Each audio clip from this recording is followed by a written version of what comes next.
Hello guys, today 2015 September 17. Today we will learn some phrases about put. Assalamu alaykum sağlıkdaşlar, yaxshimizlar? Bugun 2015-yili 9-ayning 17-kuni. Bugun bizning o'rganmoqchi bo'lgan so'z birikmasi bo'lsa put.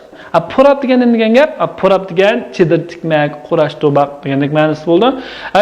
Mesela misalga olsak, the boys put up their tent in the middle of a field. The boys put up their tent in the middle of a field.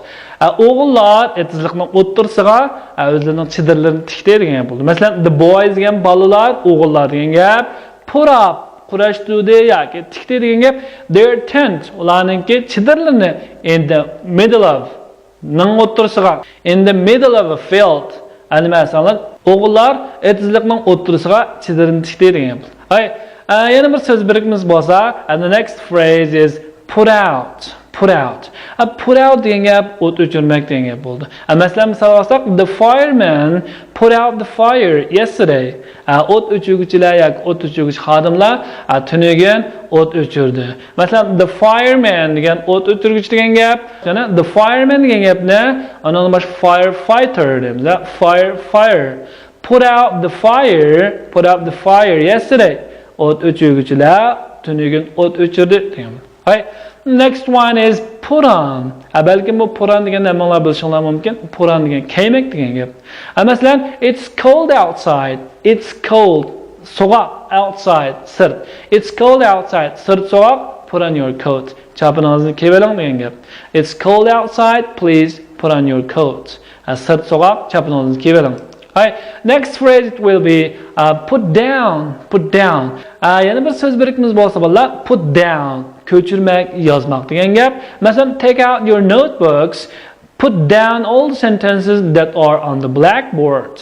Nima? Xotiringizni elib, doskadagi hamma jumlalarni yozib oling degan gap. Masalan, take out degan gap, chiqaring, eling degan gap, your notebooks. Nima? Xotir daftaringizni put down, yozing, ko'chirib oling, xotirlab oling degan gap.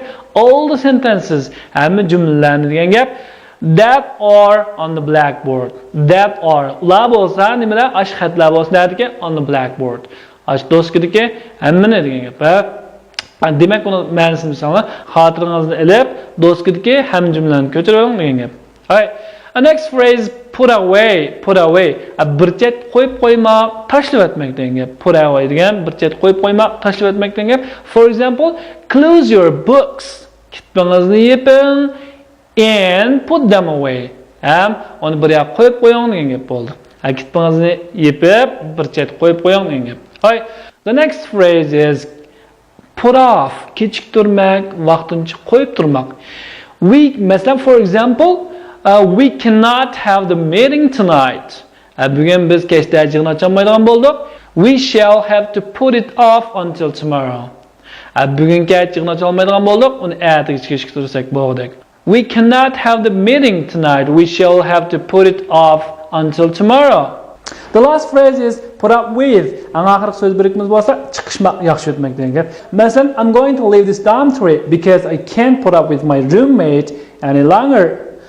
Nima desanglar, I'm going to degan, men qilmoqchi, o'tmoqchi degan gap. To leave, ayrilmoqchi. This dormitory degan yotoq degan gap. Because chunki I can't. Qilolmadim, itamayman, qilolmayman, itamayman. Put up with my roommate. Men yotoqlishim bilan chiqisholmaydigan o'xshayman yoki yotoqlishimga chidab turolmadim any longer. Texmo bundan keyin yotoqlishim bilan chiqisholmaydigan o'xshayman degan gap. Ladies and gentlemen, that's all for today. See you next time. Bye.